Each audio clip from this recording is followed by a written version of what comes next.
about me, and I'm going to do the right thing, whatever it is. I may be right, and they may be right. But I said, be yourselves. Wouldn't you say, Steve? Let them do it. I could have said, do this, say that. I don't want that. I want them all to be themselves. Okay, and on everybody okay? Yes, sir, everybody on good? repeal and replace. Thank you. Thank you. Say hello to Harvey. Repeal and replace is going great. Sir, Mr. Trump, Yeah. Sir, what exactly did you discuss with Mr. Trump? Are you going to work on a TV show with him, sir? Oh, no.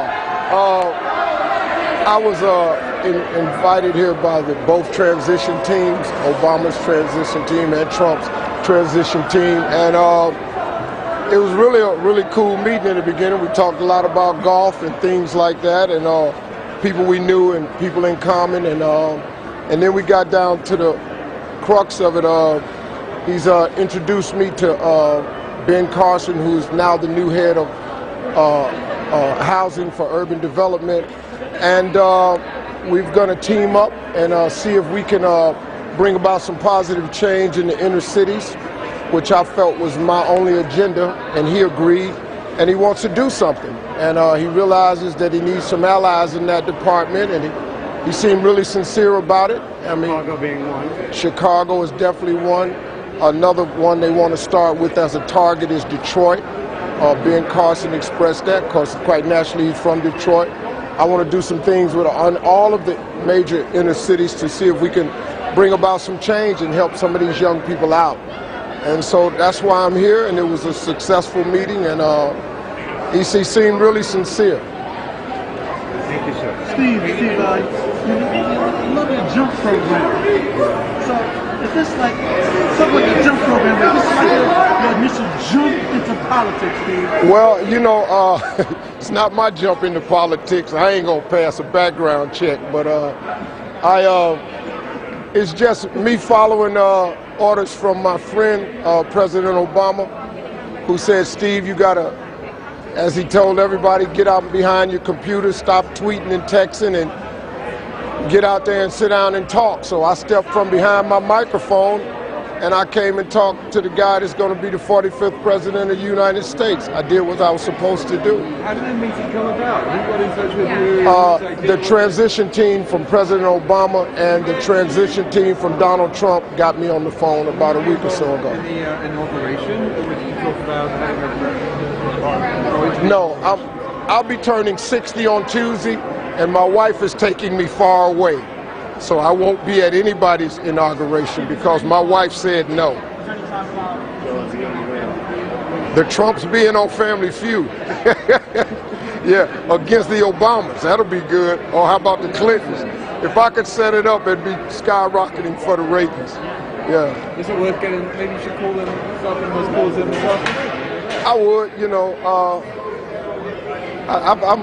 I'm handling everything pretty good. Of course, it's an honor to be invited to talk, and I think that's the only way that we're going to unify our country. We got to talk. President Obama said you got to sit down and talk, and I really enjoyed the conversation. He seemed really sincere. He was a genuine person in the meeting. Do you have any lingering things you still want to talk further about, or you're still concerned about? You haven't quite heard what you want to hear yet, or well, I mean, you're exactly on the same page now? For this, we got off to a great start. I think it could be the beginning of something, but for them to invite me here to talk about a specific problem and thought that I might be able to help.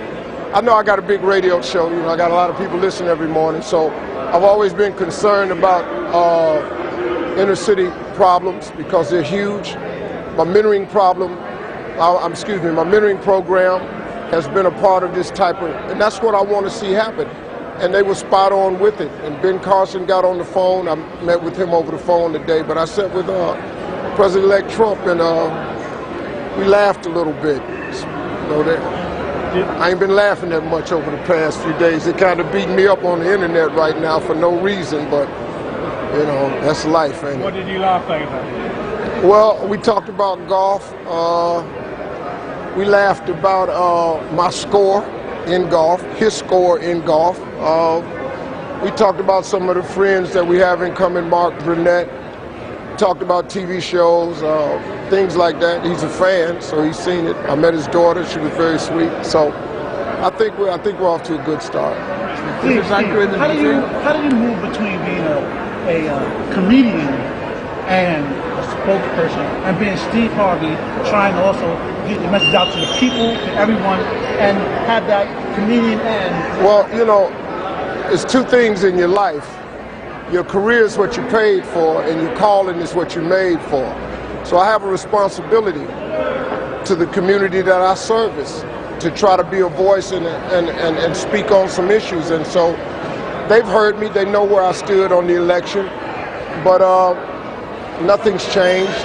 But we got to talk. And I thought he was a great guy. You know, we really had a nice conversation. There has been a lot of doubt about his administration, about race. Jeff Sessions, his record in Alabama, some of the things the president-elect said during the campaign trail about the inner cities. Yeah. Are your doubts fully gone, or are you going to still try and work them out with him? Well, I mean, you know, look, you don't kill it with one conversation, but you can start it with the conversation. So, you know, a lot about what people say, well, now it's time to see what you do. So, and he said he wanted to do something. You can't beat better than that, you know, and so we're going to see. I've been put in contact with Ben Carson, which was great. I spoke with him, and so we're gonna get some things started. And they have a plan for the inner cities, but they need help, and so that's why they called me. And so I'm assuming, and so we'll see what I can do. Steve, do you support the Sessions nomination? The Sessions nomination? Yeah. I don't really know anything about it. I mean, Ed, you were asking that. You know, he had a testy hearing this week in which some questioned whether or not he was on the right side of history in terms of his work in the civil rights. Yeah. Be careful. Well, yeah, I mean. But is it something you've not sort of? Well, I don't really like commenting on stuff I don't really understand or know about. You know, I'm not a politician, man, to be honest with you. I'm hoping that these people can straighten it all out, but I want to get in here and just do my share. And I had a good conversation, and man, so moving forward, it ought to be good. I appreciate y'all.